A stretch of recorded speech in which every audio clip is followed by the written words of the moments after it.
Okay, so we're recording. As always, if you have any questions, just go ahead and stop me and unmute, speak out loud. We're going to be doing a lot more chatting today and kind of some roundtabling. So, hi, Catherine. How you doing? So jumping on in today's agenda, we're focusing on like really high level stuff today. So building your A team. This is something that's super, super important. We'll discuss why. Fiscal responsibility. So kind of taking it to that leasing manager stand, and then site visit protocol. Building your A team. This quote, a team is only as strong as its weakest member. So that's always something to keep in mind, is just knowing your team, knowing where their strengths and their weaknesses lie. And I have a little video I wanted to share, just kind of goes into onboarding. And it was working earlier today. All right, well, it's not gonna work. So I always have that luck with, it's not playing on anybody else's, right? Like, no, okay. So this video, and I feel like this was totally a little bit of like my onboarding process. This video is like this manager, and this guy walks in, he's like, oh yeah. He gives them like this pile of stuff and then has them sit down, and the manager's just like running all over the place. He's not actually training or onboarding.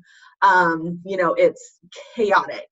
And did you guys feel that way when you were onboarded a little bit? No? Yes, yeah.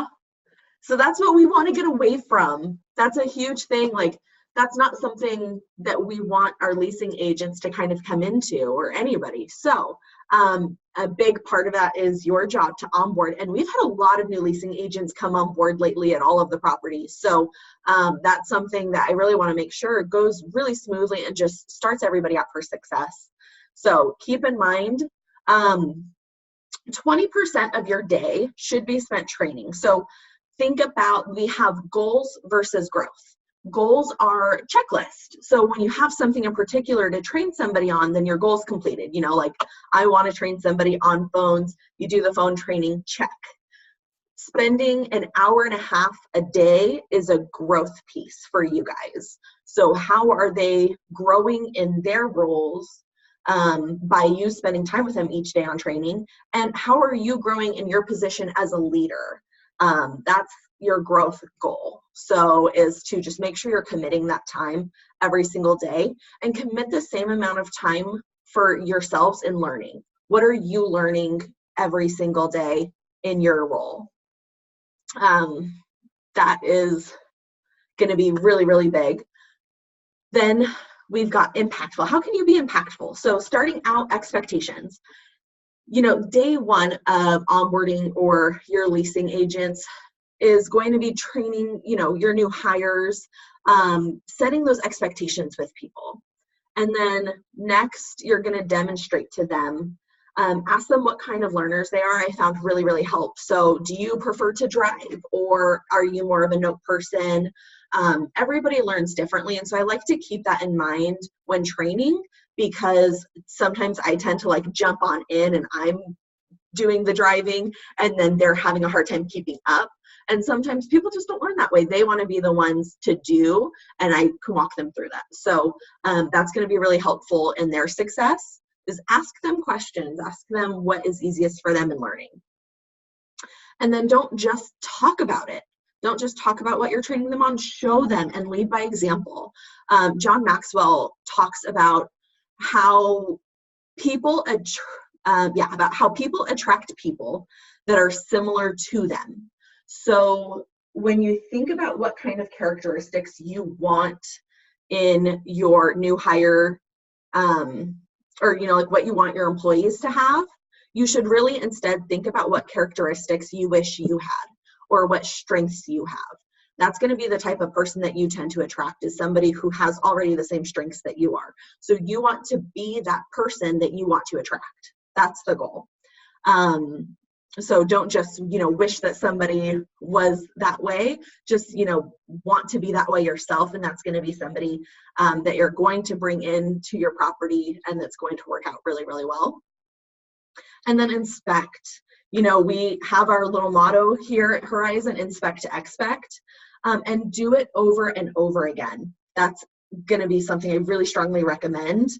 Just last month, I learned this lesson on inspecting. So we really have to make sure that we're going in and we're not just talking about things, that we're diving in, we're inspecting. You know, we can talk and train about Craigslist so much, but until you dive in and you do like that Craigslist audit that we talked about, that's when you're going to find if it's getting done correctly or if it maybe isn't happening. And then we have to provide them feedback and continue to train each day, each month, each year. Training and growth never stop. So there's, you know, no completion date. It's just an ongoing process. And when the time comes to provide feedback, always remember to praise in public and critique in private. That's going to be really huge in setting your team up for success, getting them comfortable with you, and really just being a leader to them. They're not going to see you as a leader if you're, you know, critiquing them in front of everybody else about what they're doing wrong. So another thing is, you know, the love languages, the 5 love languages. If you've read that book or if you know a little bit about them, try and learn a little bit about what your team's love language is, who that leasing agent, how do they communicate? So that way you can, you know, praise them the way that they want to be praised, you know, like if they're, forget like the terms for it because it's been a few years since I read it, but if they're that person that likes material goods, give them a $5 Starbucks gift card. If they're just one of those people that's all about talking and communication, make sure you're communicating that in front of people so that they get that good feedback. I also recommend not just saying, you know, no, or that's wrong, that's not how we do it. Explain it. Take the time to really explain why we do things the way that we do them, and go back and demonstrate it, how to do it right as well. So there's just a few things that I really think are going to help us in our new hires, and then also just in our leasing agents that we already have that have been with us for a few years. Any questions so far? No? Okay. So we're going to jump right into fiscal responsibility. Just to talk another second about onboarding. We have onboarding checklists, so I send them out anytime I see that a new leasing agent or leasing manager is onboarded. So follow those checklists. If you can't find it or if you need to find it, let me know. I'll make sure that we get it to you. If you have any questions on onboarding or any feedback for me with the onboarding checklist, please let me know. I want to make sure that it's the right tool for us. So just keep me updated. So fiscally responsible as a leasing manager. Let me have a poll. Let's see if it works. Okay, do you guys see the poll? Okay.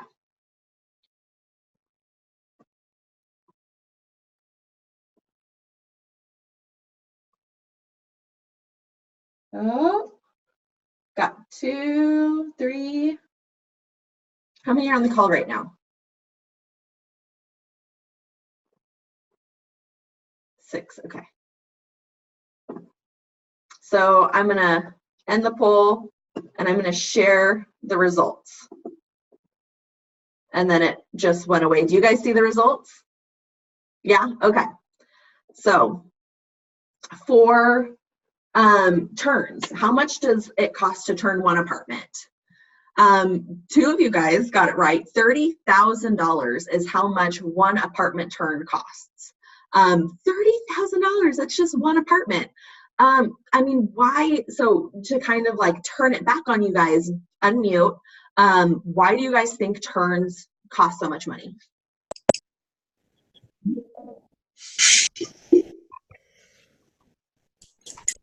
Anybody want to share why they think turns? So I think turns cost that much because you have to think about the hourly wages of people to actually turn the apartments. You have to think about vendors, the actual products themselves, and then the marketing cost it takes to get somebody new into the apartment. So those are kind of the ones that I see, but yeah, it adds up quickly. Yeah, that's perfect. And every property is going to be slightly different. Courtyard has smaller, studios in one bedroom. So for you guys, it's probably not going to cost $30,000, but it's going to be pretty dang close. For some properties that have really big townhomes, your properties probably cost a lot more than $30,000 for one apartment turn. But we have to kind of keep in mind there's so many factors that go into one apartment, and it's overtime for your team in the turn season that happens. Like we're paying them to make sure that these apartments are getting done in a really short period of time, and that usually takes overtime. Vacancy loss usually adds up to about $40 to $60 a day in one apartment. So every single day that apartment is sitting waiting to be turned is every single day. We all see on our availability that really horrible number where it shows you how much money you've lost because that apartment is sitting vacant. So we have to make sure we're doing whatever we can to start marketing immediately. The apartment's not ready, but let's get it leased. Push that urgency. So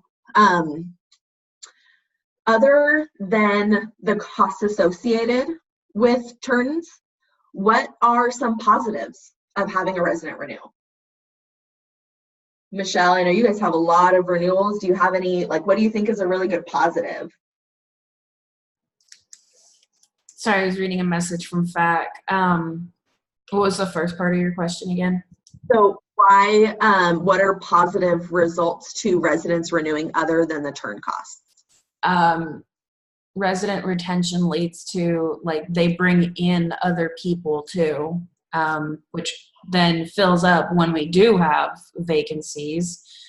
So then you also don't have to have turn costs. And then, you can also continue to raise their rent a little bit, so you can keep your GPR growing with that. So you want to continue that. You can grow by keeping people. It's not just, you're not sitting there stagnant the whole time. Yeah, not worried about lost leader specials or anything like that.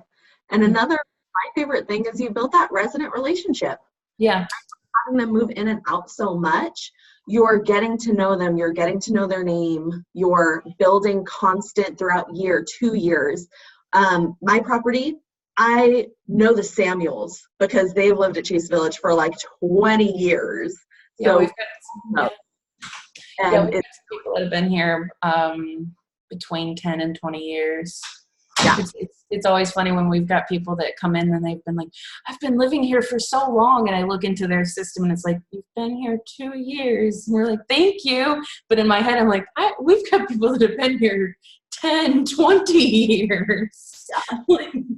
Yeah. That's a long time. So great to have those really long residents because you just know so much about them, and they get involved in your resident events because they know. So yeah, thank you guys. Jumping in, hold your fingers up, how many times should you ask your property manager for the budget? How many times a month? Brittany's got it right. Three, at least 3. More is great. I always say at least 3. It's the beginning of the month, so you can see where your month is going to head, what you need to collect middle of the month, so you can kind of check in, see where you've got your money or where you need to improve, and then at the end of the month to see how it ended. So as a leasing manager, you're going to be in charge of marketing for your community. Some communities are a little bit different, but each one of you should have a super solid understanding of what your budget is and where you need to spend. Spending money is absolutely a factor into being fiscally responsible because sometimes you have to spend money to make money. So it's not always about how can I not spend that money. Sometimes it's about, okay, this is my budget. This is how I can improve my property. So this is just a random, I can't even remember what property this is, just a totally random property for Horizon. And who can tell me where in this budget that this property has $45 in the budget last month that was not used? $45 in their budget that was not used last month. In their banners? Yes, great job. Signs and banners. They had $45, and that could be that they didn't need new signs and banners, but just always good to know where you have money to spend. Another question, what ILS did the property go over in budget on? Apartments.com. Yes. Apartments.com. Yeah. So apartments.com, they didn't go over by a ton, but they went over by $150. You can see that, you know, maybe they're just getting so many leads for apartments.com over, you know, maybe some other areas. So that's where they decided to put their budget in. Something to remember, I am not certified to give legal or financial advice. So please keep that in mind. I'm also not telling you that you have to spend your money if it's there. I just want you guys to be autonomous in your budgets and in identifying what your property's needs are.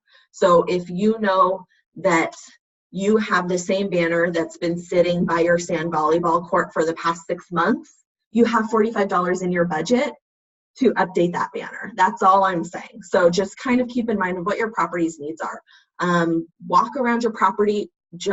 Greg talks about this, touch every single fence post. It's not just about the drive-by and the path to the model. Go to the back of your property and see what it looks like back there. One of the things that I took forever to do on, and I wish I hadn't, we have 2 gyms at the property I was at. And one gym was right in the clubhouse. Everybody saw it. Our banners and all of the POP were updated all the time. We were always in there. Well, I failed to go to the other gym until like the first few months of me being there. And when I went in there, there were signs from 6 years ago still in there. And I was like, oh my God, okay, so that's my goal right now. I'm going to get these updated. So just make sure you're really inspecting those areas that you don't think people are looking, but really your residents who are there for a while, they're looking at those. So also other income, wanted to touch in on this. This is really, I mean, some properties, you might not be hitting the GPR where you want to. However, if you are killer in your other income, this can save your property. That's how my property operated. We had so much other income that that's where a majority of our excess money came from. So one strong thing I recommend is getting with your team and identifying where you can hit other income, where you can increase your other income. I also suggest if there's an area in that you think, yeah, I think we can make more money here, do a market survey. Ask your comps if they're charging for that, and if so, what they're charging or why they're not charging for that. Double check. So one automatic thing on here, and I do show that they have some parking permits. It's other income number 3225 or 3525, a little dyslexic. So they haven't collected any, but you can see that at some point they have collected $350. So maybe parking permits, and I know some properties don't charge for parking permits, but that is an area of other income. Even if you just charge them a flat rate at move-in of $5 or $10 for a parking permit, and then let them know if you lose your parking permit, it costs, you know, that $5 or $10 again. If you have 100 people moving in at $10 a parking permit, you're looking at $1,000 of other income that you originally weren't getting. Talk to your property manager about ways, and I always suggest come to them with ideas before you just say, hey, how can we increase other income? You know, really floor your property managers about how that you're thinking financially about the ideas that you have. So come up with some ideas, talk to your team, identify where you might be able, and come to your property manager with 3 suggestions and say, hey, I really want to help and increase other income. These are some of my suggestions. Do you think any of these might work? Or is this the right time that we can that we can start increasing other income? They might not be ready for it. I'm just saying have that discussion. and I wanted to kind of talk for a second, because we do actually have just a little bit of time, is who, I know Scarlett and I talked about some other income when I was there. So Scarlett, have you done a market survey and talked about what was it, parking permits there too that we were talking about? Yeah, a lot of our communities don't charge anything else for parking permits. The school does, but that's like a special classification, and our property already qualifies for that. So it didn't really go as we wanted it to, but we are still looking for some other options. So that's perfect. I mean, it might not work out, and that's totally fine. The important thing is that you're inspecting and that you're looking there and your eyes are on it. So thank you for taking the time to do that market survey and looking on those things, because that's really, really big. Any questions about other income or where your property's at with your marketing for anyone? No questions? Okay. So we'll go right through to site visit protocol. I'm just gonna jump on in. So first thing about site visits, Clubhouse SOP. So you can find this, and again, I'm gonna send out a follow-up email so you can easily find this. You're gonna go to Portal, HRA Answers, Operations, and then you can find it in Clubhouse SOP, or you can just search Clubhouse and it should pop up for you. I suggest doing this 3 or 4 times.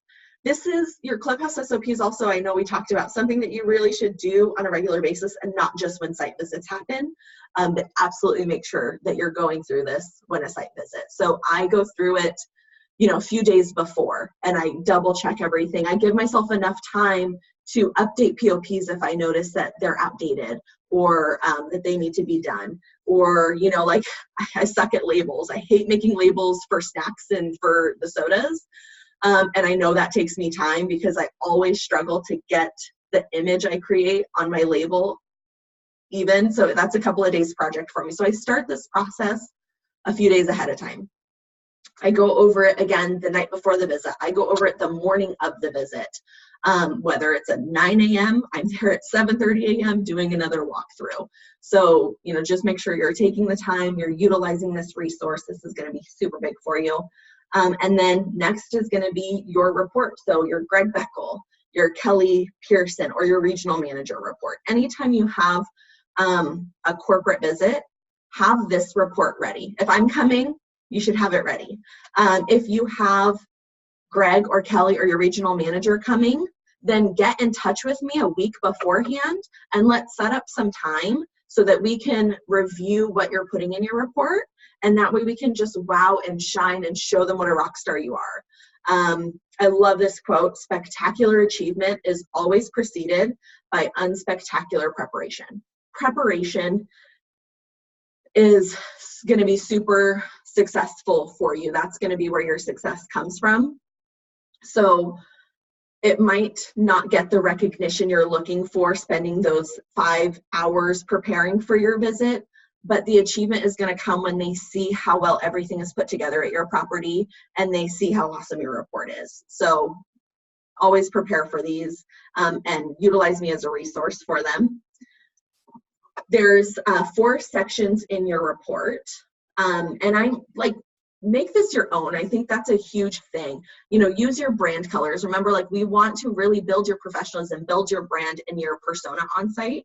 So use your logo as your logo on the header. Use your brand colors. If you want to put 5 sections in because there's something unique to your property and you want to say that, absolutely be my guest. Like, this is just kind of a loose guideline for you in your report. For the first one, your flashboard, we want to show them your numbers. So, you know, cut and paste your flashboard. I had issues with that, so I just created my own flashboard, but then I got to use my brand colors, so it worked out. Pre-leases, renewals, your occupancy, where you're at in history. And obviously, we all know everybody cares about where we're at compared to last year. So that's always something that we're looking at. Next comes your leasing information. So this is your goal date, magic number, current specials, your leasing incentives, any, you know, big incentives you have for your team. Include your conversion ratio. You know, how has your team in this past month closed leases from tours? That's going to show them, you know, how successful you guys are. And then always, this section is really your bragging area. Like, what can you brag about for your property? And this is kind of the whole report in general too. Think of it as a very professional way to brag to whoever's coming to visit. Your third section is going to be your market survey. So what we want to see is your new comp. You know, maybe we haven't found out, and that's something that we're talking about too at the corporate level, is getting our leasing managers more involved with what's happening. You guys should really be in it, looking big picture. Who's coming to the market? Stay on top of articles and figuring out if you have new comps coming. This just happened in Eugene. We had no idea that there was this new comp being built, and then we were looking to build a property, and it's like, well, it's the same property we're looking to build. So, you know, you guys should absolutely like be in the trenches and find that information out. So, you know, tell us all about that competitor that's being built, how many beds, how many floors, what they're looking, who is their management company, all of that. Fill them in on their leasing numbers. Who is your biggest comp is another great piece to put in here. So who have you identified as your biggest comp? Where are they leasing at? What's their occupancy? And give a prediction that you might foresee. Something like, I know like this happens a lot in student housing. They're offering 0 down, but they've been offering 0 down the whole year. So, you know, maybe your prediction is that like, well, they're probably going to have a lot of cancellations and no-shows because they've been offering 0 down all year. So there's nothing holding their leads or their pre-leases into their lease agreements. So always keep in mind about what's going on. You know, doing your market surveys and kind of shopping the comps, you hear a lot more than anybody else does. So it's like, oh yeah, well, you know, maybe you hear that somebody's going to get fired, or that, you know, like they have a new leasing manager. So like, tell us all about that new leasing manager. Like, oh yeah, they have no experience, or yeah, they moved them from Texas, whatever it is. Your last section of the report, marketing. So who are you sponsoring? Who's your organization? Are you marketing on campus? How frequently? What are your big outreach events that are coming up?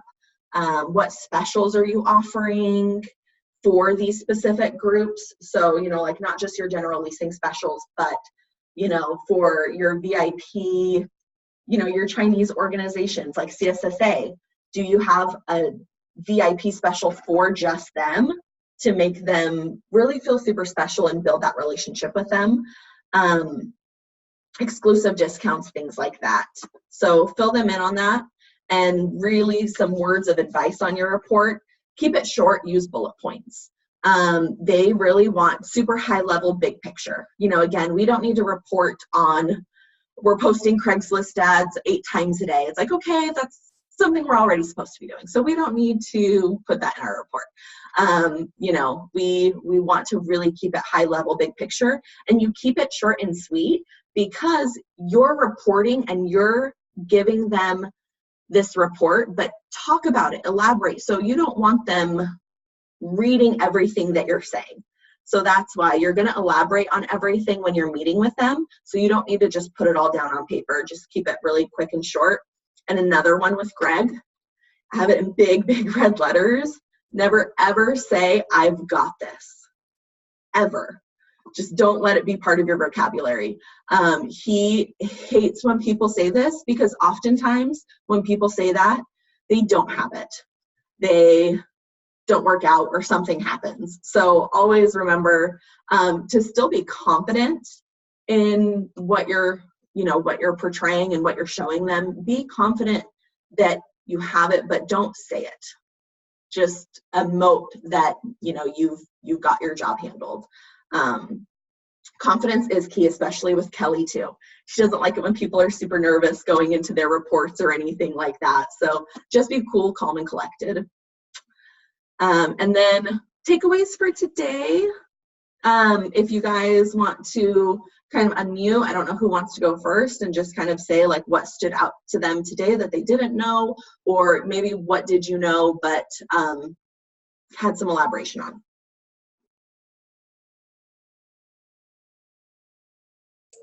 It was super helpful to me. I liked thinking about how we can increase our other income, because I definitely think we have some untapped potential there.